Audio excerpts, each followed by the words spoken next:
আসসালামু আলাইকুম বন্ধুরা, আমরা এখন চলে আসলাম মোহাম্মদপুর বাস স্ট্যান্ড সংলগ্ন বাগদাদ হোটেলের উল্টা সাইডে কাবাবে ইস্তাম্বুল নতুন রেস্তোরাঁ উদ্বোধন হবে। এখানে আপনার বিদ্যুতের কাজ চলছে, আর আমাদের সবার অতি পরিচিত মুখ মাসুদ ভাই, অভিজ্ঞ ইলেকট্রিশিয়ান, তিনি কাজ করছে।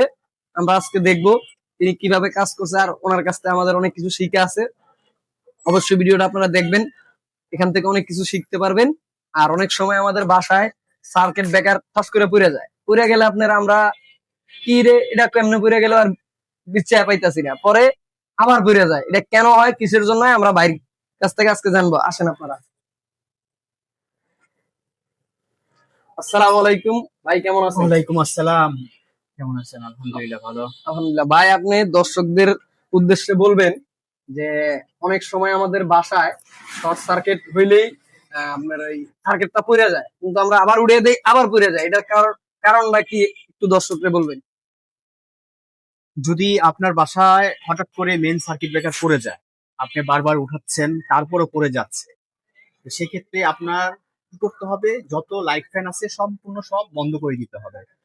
যত কিছু সার্ভিস আছে, ফ্রিজ হোক এসি হোক, সবকিছু বন্ধ করে দিয়ে তখন আপনি কি করবেন? লোড দিবেন। তখন আপনি সার্কিট ব্রেকারটা উঠাবেন। উঠানোর পর আস্তে আস্তে ওই একটা একটা রুম চেক করবেন একটা একটা সুইচ দিয়ে।